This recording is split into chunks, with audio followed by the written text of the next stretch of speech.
So a couple of months ago, I remodeled our basement and I turned it into a gaming den and home theater. And then we all got stuck at home and I needed to turn it into also a streaming studio. So instead of remodeling or changing things up significantly, I built a pretty tight little streaming setup on a single lighting stand. And I wanted to just show you what parts I used to build that. Um, it was largely things I had laying around, but I've had some questions about it, and I thought I would just share the actual details about how I configured it and what makes it useful. So I'm going to switch over to a different camera now and give you a little bit of a tour of that setup. All right, so you can see over here we've got the main table where we sit when we're streaming, and we have the lighting stand and setup over here. Before I go into the stand itself, though, let me just mention a couple of the items of hardware, of computer hardware. You can see that I've got right down there. I've got an Anker Multiport adapter. I really like this adapter because it takes power via that white cable right there, and it also takes signal. This is a USB cable coming in. That's actually the HDMI signal, and it pumps it all right into that single USB-C port. So I get power and I get data in the same port. Super handy, hooks up to any Mac that we have laying around, hooks up to an iPad for audio at least and power, hooks up to a Windows Surface in this case. I have other computers laying around, works great with all of them. And so now we'll look at more of the actual stand hardware, lighting stand hardware. And you can see that I've got a light box here, softbox I should say, with an LED light panel inside of it. And we've also got then the camera and microphone there, a loopback monitor, and we'll come around so we can see a little bit more about that. So this stand, I have had this stand for probably 15 years. I have 3 or 4 of these. These are Manfrotto master stands, Manfrotto I should say. Manfrotto master stands are sort of they're a bread and butter stand that you use in photography and video work. They have a little brass spigot on the top right there that you can see that you can screw things onto. And in this case, I've screwed on a ball head. So this is a separate component. This is also a Manfrotto ball head. And you can see that it's nothing fancy, just, some screw friction mounts here. And then on top of that, I have, this is an Arca Swiss compatible receiver and a plate on the bottom of the camera. And then the Fujifilm X-T3 right here. And then on top of the Fujifilm X-T3, there is a Zoom F1 field recorder, and that is kind of doing double duty. We'll talk about that here more in a moment.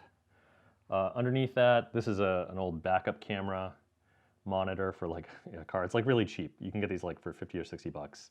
It's 1080p, more or less, and it's mounted with a Superclamp. So there's a Superclamp and then a spigot here, and that's really all. This just kind of DIY too. I just kind of threw that together with some nuts and bolts. Then I have a grip head, an arm. This is just 5/8 inch rod, and then another grip head arm combo. That's the actual grip head arm combo that's coming into this grip head right here. Grip heads, by the way, these are like also workhorse components in lighting and rigging. Really useful. I have just a bucket load of these. I use them for all sorts of stuff. Recommend that if you like doing this kind of thing, or you're setting up, photography, video work, get a bunch of grip heads, get some arms, get some of this. I just buy this tubing in bulk and cut it up myself. Then over here, we have a Neewer, not sure how you pronounce that, 660 LED light panel. That's a great panel. You can see on the back, we have some dials. We can dial in the color temperature and the brightness. And I also have a little remote control, which is really useful because you can be sitting at the table and you can dial in the brightness with that little remote control right there. You can pump it up and down. You can change the color temperature. Great. Really like it. So the Zoom F1 field recorder, this is a neat little device. I've used these for years. I recommend them all the time to people. And you have these capsules. These are modular capsules that fit on the front. And these modular capsules can be, this is a shotgun mic, obviously. You can use an XY mic. You could use a mid-side mic. They have all sorts of different things. You can use a lav mic with these. And you can record simultaneously to an SD card in this device.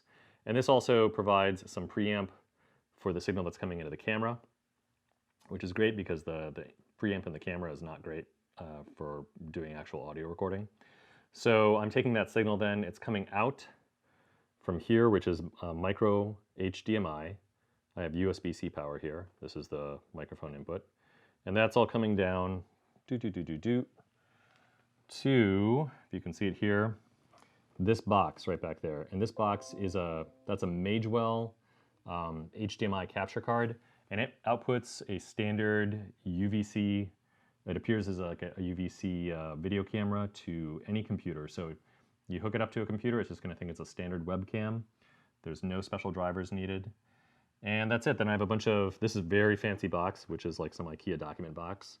I just zip tied this to the stand after drilling some holes, and that holds all of the wires and cables. So really there's only kind of one cable power cable coming out of the wall, and then one kind of cable bundle that goes onto the table. Everything else I like this spiral wrap, and obviously I should turn off notifications on my computer. It's kind of binging there. But I like this spiral wrap because it keeps things tidy and neat, easy to take on and off. And that's it. That's the whole setup. Oh, what really makes this nice, by the way, is I loosen the master stand, one of the segments down here, and you can very easily rotate the whole business like this if you want to shoot against like a different background.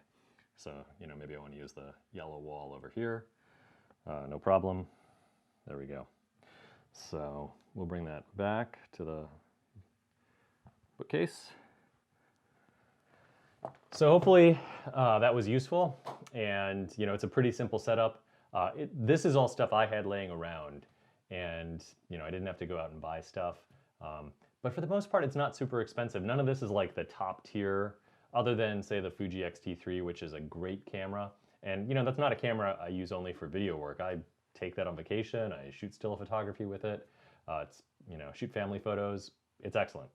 And oh, the lens that I have on that camera is the 18-55 zoom, Fujifilm zoom lens, Fujinon, I should say. And that's a great lens.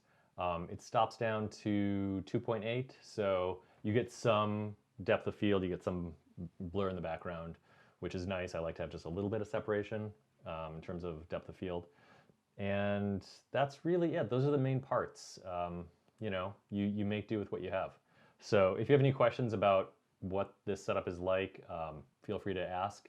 Otherwise, good luck.